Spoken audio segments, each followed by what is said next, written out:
On démarre donc cette deuxième séance du cours de probabilité où on va voir un peu plus le cadre général, où on quitte l'ensemble gentil des espaces discrets, c'est-à-dire finis ou dénombrables. Avant ça, je vais vous parler un tout petit peu de la personne qui est à l'origine de la théorie des probabilités que je vous enseigne, la théorie des probabilités qui est enseignée maintenant de manière moderne à tout le monde. Tout ce cadre formel, c'est ce qu'on appelle l'axiomatique de Kolmogorov. Donc Kolmogorov, c'est la personne que vous voyez à droite, là-haut. C'est à l'origine quelqu'un qui s'intéressait au phénomène de turbulence. Donc le phénomène de turbulence, j'imagine que vous l'avez rencontré certainement avant de venir à l'école centrale, à l'occasion de cours de physique, à l'occasion de cours de mécanique des fluides. Donc le phénomène de turbulence, vous le voyez sur la partie gauche en haut. Vous voyez le jet aérodynamique d'un avion. Vous voyez à quoi ça ressemble. Et vous imaginez que quelqu'un qui veut concevoir un avion, qui veut concevoir un moteur d'avion, a d'une certaine manière le besoin de représenter, de modéliser cette chose-là.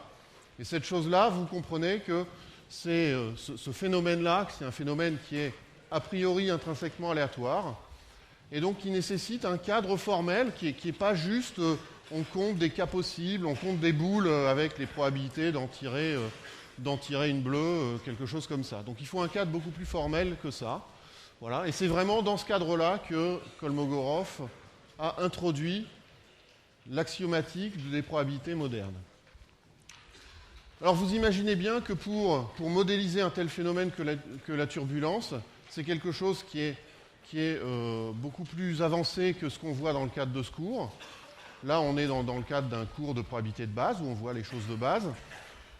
Maintenant, ce qui est important pour faire de la modélisation, c'est la notion d'évolution dans le temps, d'évolution dans l'espace. Donc on parlera un jour de processus stochastique. Donc un processus stochastique, c'est une collection de variables aléatoires qui sont regardées tout en même temps. Donc c'est finalement quelque chose qui ressemble à, qu'on peut apparenter à une fonction aléatoire. Donc là, je vous ai représenté, vous voyez sur l'écran, donc encore à côté de Kolmogorov, vous voyez la représentation de différents tirages, différentes simulations de ce qu'on appelle une marche aléatoire. Donc une marche aléatoire, c'est quelque chose qui fait des pas aléatoirement suivant une certaine loi. Donc pour la partie haute du transparent, il s'agit d'une marche aléatoire unidimensionnelle, et pour la partie basse, c'est une marche aléatoire bidimensionnelle. On sait, depuis les débuts de la théorie des probabilités, quand je dis les débuts de la théorie des probabilités, je veux dire 1950, que lorsque le pas de la marche aléatoire tend vers zéro, cet objet-là, finalement, ressemble à ce qu'on appelle un mouvement brownien. Mouvement brownien qui est un peu le concept mathématique qui est vraiment au centre de la théorie des probabilités, au centre de ce qu'on appellera plus tard le calcul stochastique, puisque c'est un processus de Markov, puisque c'est une martingale, puisque c'est une diffusion. On s'est intégré par rapport au mouvement brownien et on sait l'utiliser pour représenter des choses. Donc le mouvement brownien a été introduit à l'origine dans le cadre de la physique, il a été introduit par Albert Einstein, et puis il a été étudié mathématiquement beaucoup plus tard. Maintenant, ce mouvement brownien est utilisé en simulation, en modélisation de la physique, à peu près tout le temps. Et puis en représentation aussi des mathématiques financières, par exemple. Je vous ai dit que c'était très proche d'une modélisation de la physique. Vous voyez quelque chose qui est là-haut, c'est quelque chose que vous pouvez imaginer comme représentant un signal bruité. Voilà. Donc effectivement, le mouvement brownien est à l'origine de ces choses-là. Voilà. Et pour étudier ces objets-là, il faut un cadre formel, il faut un cadre axiomatique formel qui dépasse ce que vous avez pu voir avant d'entrer à l'école centrale. Alors, qu'est-ce qu'on a vu la dernière fois? La dernière fois, on a vu que cette axiomatique de Kolmogorov débute par la donnée de trois choses. Tout d'abord, un espace d'état, voilà, oméga, sur lequel on considère une tribu. Voilà, donc ça, c'est une tribu sur oméga. Et puis, une fois qu'on s'est donné une tribu, on cherche à construire une mesure. Voilà, une mesure de probabilité, on a vu ce que c'était. Voilà. Et donc l'axiomatique de Kolmogorov débute par ce triplet. Ce triplet qui est là, c'est ce qu'on appelle un espace de probabilité.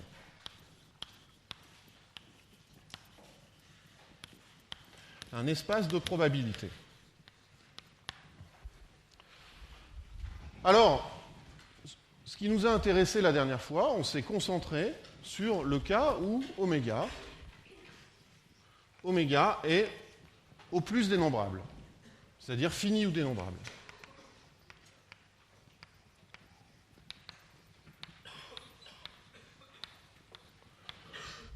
Alors dans ce cas-là, ce qui se passe le plus souvent, on a l'habitude de prendre comme tribu l'ensemble des parties de oméga.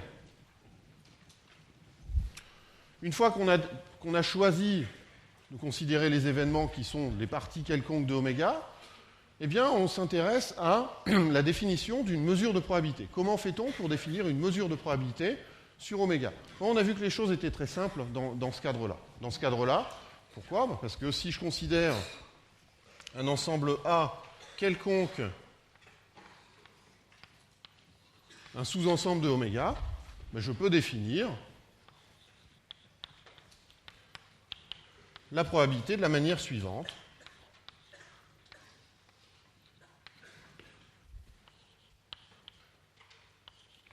Nécessairement, si P est une mesure de probabilité, nécessairement on a cette égalité. Et cette égalité définit une mesure de probabilité. Donc, autrement dit, définir une mesure de probabilité sur un espace fini ou dénombrable muni de cette tribu-là est absolument équivalent à définir sa valeur sur les singletons, sa valeur sur les atomes.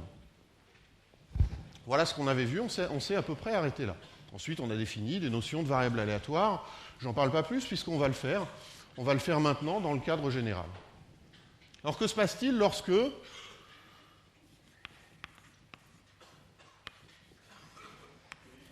oméga n'est plus dénombrable?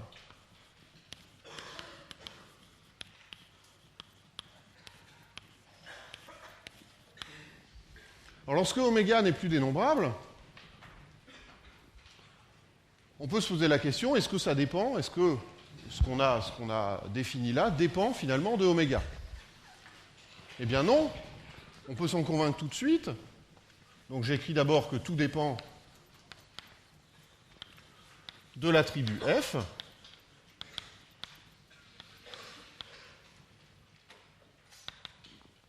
Par exemple, si je considère que F est une tribu extrêmement simple, donc vide, un ensemble A, son complémentaire et l'ensemble complet, ça c'est une tribu simple, définir une mesure de probabilité sur une telle tribu est très simple. Il suffit de donner une valeur à la probabilité de A. Il suffit de dire, voilà, P de vide égale 0, P de A égale petit p quelque chose entre 0 et 1, P du complémentaire égale 1 moins petit p, et puis la probabilité de l'ensemble oméga égale 1. Donc là, j'ai défini une mesure de probabilité sur cette tribu. Donc là, c'est très simple. C'est très simple parce que la tribu est simple. Dans le cas où la tribu est plus grosse, dans le cas où il y a beaucoup plus d'éléments, prenons le cas, par exemple, voilà, imaginons qu'on ait choisi comme tribu l'ensemble des parties de oméga, comme dans le cas discret. Dans ce cas-là, la tribu contient tous les singletons. Et vous vous dites, tiens, est-ce que je suis capable de définir une mesure de probabilité de la sorte? Et la réponse est non. Ici, ça marchait très bien. Pourquoi? Ici, ça marchait très bien, puisque ça résultait de ce qu'on a appelé la propriété de sigma additivité de la mesure P, et puis le fait que ça c'est une somme dénombrable.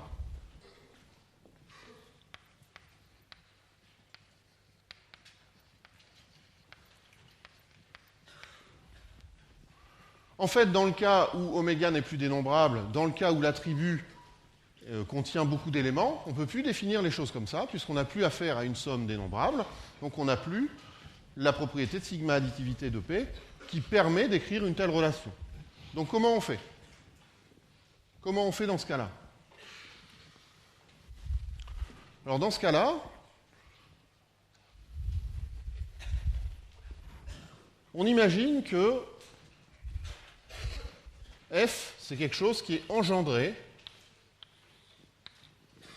par une partie qui est plus simple à appréhender. Par exemple, voilà, exemple, on a le cas naturel, si oméga égale R, une tribu naturelle à considérer sur R, c'est la tribu des Boréliens.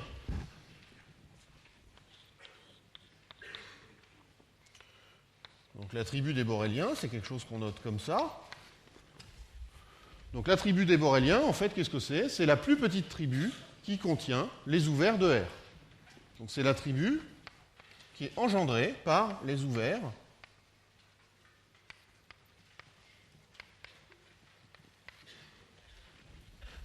Alors évidemment, on sait que aussi cette tribu est engendrée également par les fermés, par passage au complémentaire.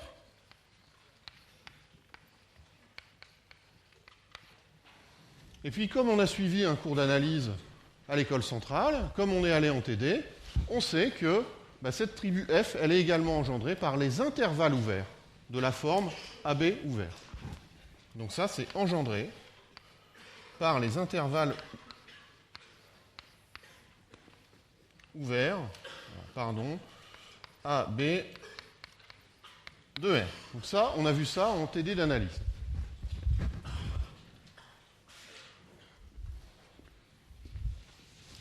Donc on est bien dans le cadre où on a affaire à une tribu qui est engendrée par un espace plus simple, par un ensemble plus simple. Donc la tribu est engendrée par un ensemble plus simple. Alors cette notation-là, je l'ai dit, je ne l'ai pas écrit, c'est tribu engendrée par. Voilà, par ce qui est là. Alors la question, c'est comment définir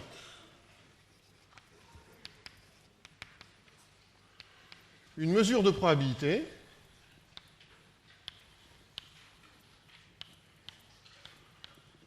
sur F à partir de ces valeurs sur I.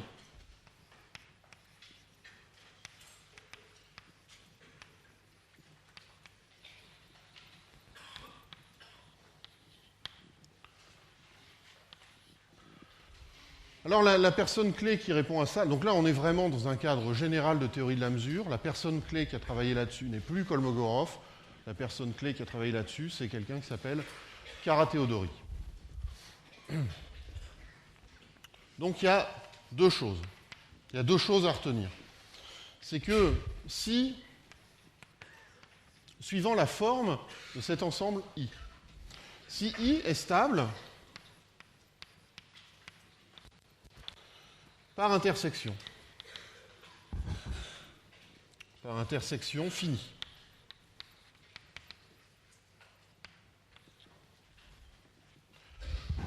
alors,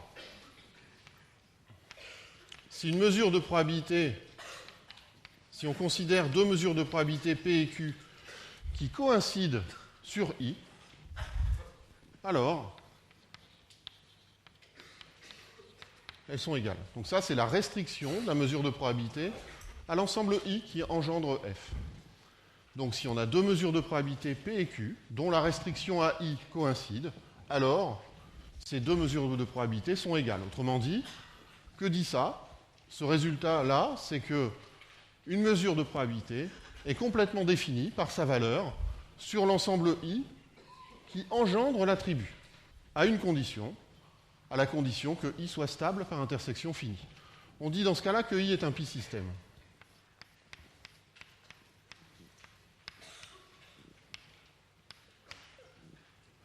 Donc ça, d'une certaine manière, c'est la partie unicité de la détermination.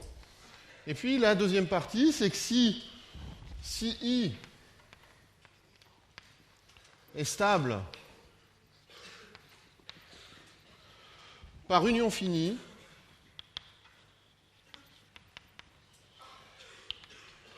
et par passage au complémentaire.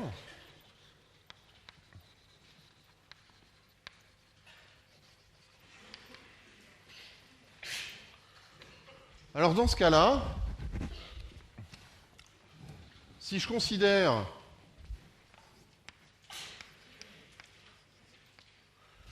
une application mu0 qui va de I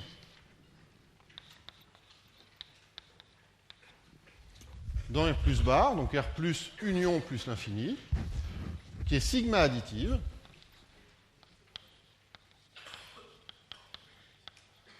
alors mu0 admet un prolongement à sigma 2. Admet un prolongement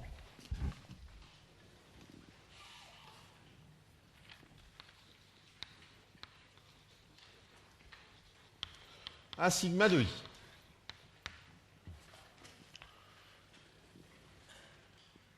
Ce prolongement est unique. Le prolongement est unique parce que, quand on réfléchit un tout petit peu, si I est stable par union finie et passage au complémentaire, c'est en particulier stable par intersection finie. Donc, I est un pi-système. Donc, les valeurs de ce prolongement sont entièrement déterminées par les valeurs sur I. Donc, on a, finalement, mu admet un prolongement unique. Voilà, je n'ai pas écrit unique. À sigma de I. Alors, dans ce cas-là, les I, là, qui est stable par union finie et passage au complémentaire, on appelle ça une algèbre d'ensemble ou une algèbre de boules.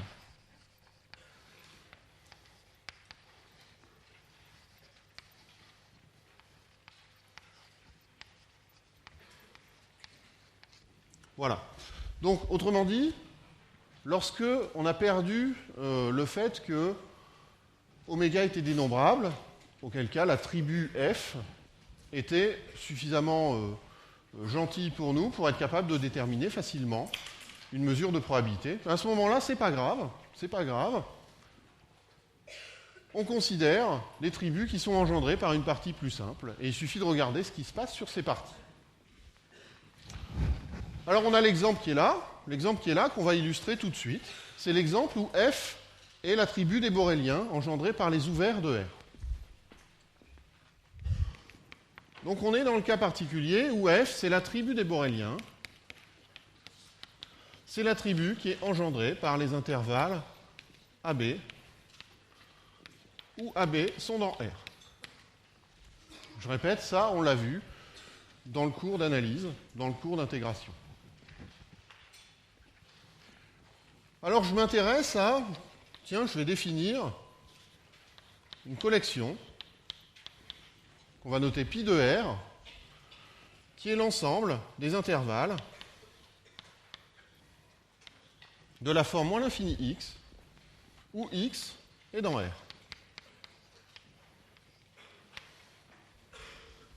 Alors pourquoi je note pi de R? Donc vous voyez bien que immédiatement on sait que cette chose-là, c'est un pi-système.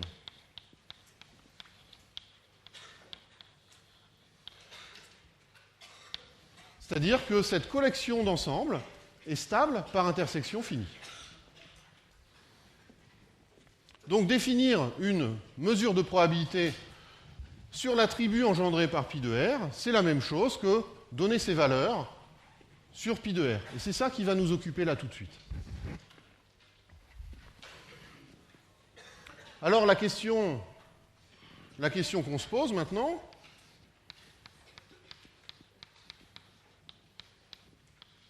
quel est l'attribut engendré par pi de R?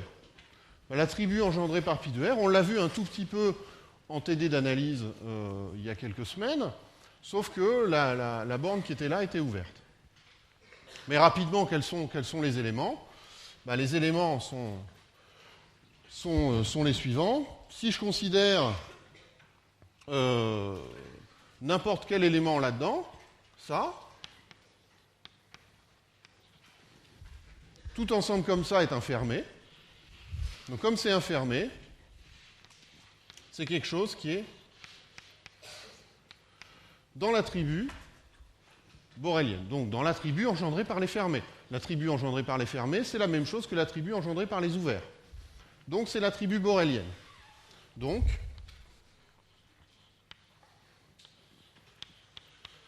sigma de pi de r, donc la tribu engendrée par pi de r. Je rappelle, la tribu engendrée par pi de r, c'est la plus petite tribu qui contient pi de r. Donc pi de r est dans la tribu borélienne, donc la tribu engendrée par pi de r est incluse dans la tribu borélienne. Donc ça, c'est le premier élément. Deuxième élément, eh bien, je sais que la tribu borélienne est engendrée par les intervalles de cette forme-là. Donc je vais m'intéresser à cette chose-là, à ces ensembles aux ensembles de cette forme, et je vais montrer que les ensembles de cette forme sont bien dans la tribu engendrée par pi de r. Donc intéressons-nous aux ensembles de cette forme-là. Eh bien ça, on va les écrire tout de suite comme l'union. D'ailleurs, ce qui m'embête, c'est que c'est ouvert de ce côté-là. Donc on va l'écrire comme l'union de B moins epsilon sur n. Là, je ferme. Et je prends epsilon suffisamment petit. Par exemple, prenons epsilon qui est 1,5 de B moins 1. Voilà. Donc on a bien cette égalité d'ensemble. Et ce qui m'intéresse maintenant, c'est de travailler plus sur l'ensemble qui est là.